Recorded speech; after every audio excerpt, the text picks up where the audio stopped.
Okay, so the Wales team to face Australia is out. There's a couple of changes, some in force, some not. I'll go through the team and then we'll talk about the talking points.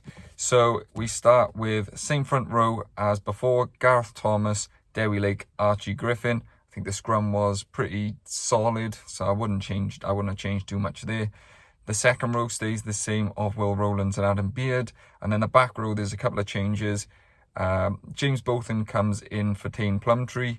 Jack Morgan swaps with Tommy Raffel and he goes to 7, and Wainwright stays at 8. In the back line then, Ellis Bevan has come in to replace an injured Thomas Williams, picked up that injury against Fiji with that charge down where he landed awkwardly with Tane Plumtree. Gareth Anscombe and the two centres remain the same, Ben Thomas and Max Llewellyn. And then the back three, Mason Grady's out, so Tom Rogers comes to replace him on the wing, and then Blair Murray and Cam Winnett keep their positions.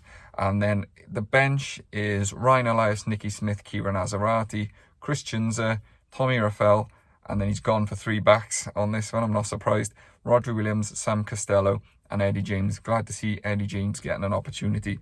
A lot of people were calling for that last week, and I agree. And I'm glad to see him get his chance. So we'll start with the injuries. Obviously, Mason Grady is out for the rest of the autumn, and they're expected that Thomas Williams will miss the rest of the autumn too. So Ellis Bevan is expected to play in the next week too, so we'll be interested to see how he goes. I thought he looked busy when he came off. Obviously scored that try working hard from the other wing, even though he's not a winger. The other talking points are, I guess, a few people were saying they weren't impressed with Rowlands. He did look a bit leggy to me and a bit tired. Very uncharacteristic Rowlands performance. Looked like maybe he'd missed a bit of rugby, but he hasn't. He's been playing, so that was a strange one. But the set piece and the maul was generally pretty good. The maul was obviously our best weapon, so I wouldn't have changed too much in that type 5. I also think that's our best weapon at the moment. It was successful against them in the summer, so that's going to be a good way to get at them. The back row, I'm actually really happy that this is the back row he's gone for. Wainwright hasn't seemed fit. If they'd have put Plumtree at 8, I wouldn't have been angry with that. But hopefully Wainwright is a bit more up to speed now, because he just didn't seem his normal self in the last game. I was calling for both of them to actually play at 6 in my review. I thought this would be a good balance, and he would do some of the dirty work that Plumtree wasn't doing and just be gritty and just his general play. So I'm happy with the balance of that back row. Looks a lot better. Now Morgan and Wainwright can be maybe a bit more attacking, and both of them can do the stuff that, you know, frees them up a little bit. Less Wainwright getting to the wide channels, because I feel like maybe Plumtree and Wainwright were trying to do the same job in the last game. I'm glad he's stuck with the same centres. I know there was maybe a bit of criticism and people were wanting maybe Eddie James to come in at 12. I think it would have been a bad idea to just give up on those two as a centre partnership. It definitely worked at times with the hands and the space they were creating for each other. It just was basic skills and balls down and just lack of execution, maybe nerves that just got to them in the end. And that's why the attack, we didn't score more points. We were very unclinical, but we did create opportunities, so I think it makes sense to stick with that. I guess the interesting one is Tom Rogers coming onto the wing and not Rio Dyer. I thought for certain he would go with Dyer. He certainly favoured him in the past and rated him highly and talked him up. He hasn't been on his best form for the Dragons, but the Dragons haven't been great, so maybe he's gone with Rogers and saying you're in form, or he wants to play a certain way. It feels like Rogers can do that for him. And then I guess the bench is now a talking point after what happened last week. He's reverted back to the 5-3, which I think is the right move. Elias, Nicky Smith and Azarati, they were okay when they came on. I didn't think they turned the screw in the scrum like I was hoping. Maybe an opportunity for him to do it in this game.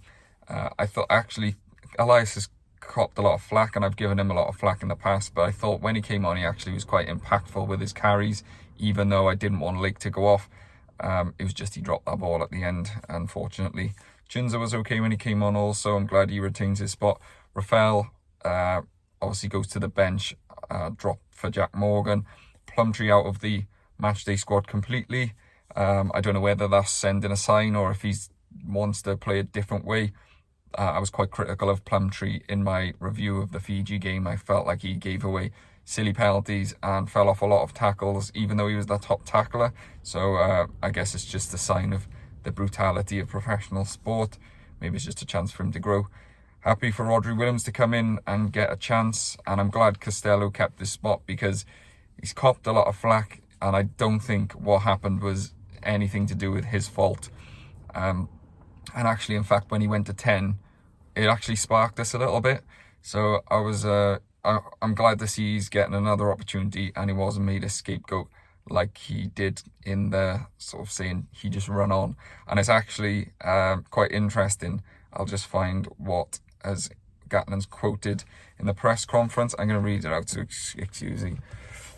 So talking about the issue with the mix-up of the wrong substitute going on, Gatlin said this. He says, quote, "Probably in the review, when I look at that myself, both of the players were an option.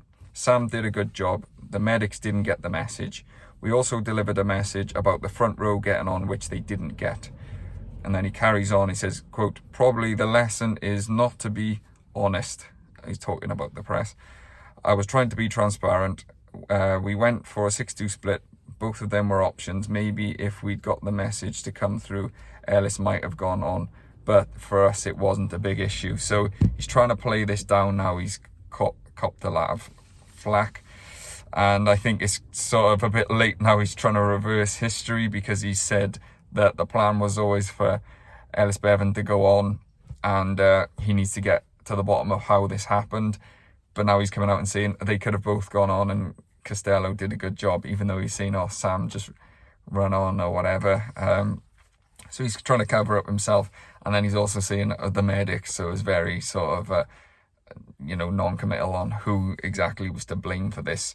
And then he's saying it's not a big issue. He's trying to, again, portray the press for digging him out. So I was quite frustrated with the fact that he did open up and admit this. And I said it should have just stayed in-house. And then he's obviously used that against the press in the press conference there. So interesting, they tried to rewrite history there, but no surprise. He's obviously a man under pressure. A lot has been made of how much pressure he's under.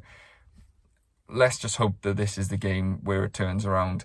I was really downhearted after the Fiji game, and I was really negative. And I said before the autumn started that I thought Australia was our best chance to get a victory. Granted, I didn't see them going out and pulling out the win and performing like they did against England. But I guess I have to stick by my convictions and say I still think Wales have a chance. Obviously, Australia are going to be favourites going into this one. But, one game doesn't make the team turn around completely. What did they, empty everything emotionally? And is there going to be a come down after such a great win against England? Historically, they haven't been a team that's been consistent in the Rugby Championship. We saw it. They won a game. They were poor. The performances were good against New Zealand, and then they was poor the week after. So very up and down. They've got some good players, but they're still a team developing. And, eventually this losing streak is going to end. And there's so much pressure on this game. Can the boys just pull it out? They've had another week in camp, another week working on these, these partnerships. Hopefully you'd like to think the balls down aren't going to happen again with all the knock-ons and the handling errors. Maybe they'll be a bit more clinical. Maybe they'll be a bit more physical. And if they do, I do really hope that they can get the win. I'm going for Wales by 3, more by hope than judgment, I think. But that's what I'm hoping for. Let me know what you think, and I'll catch you on the next one.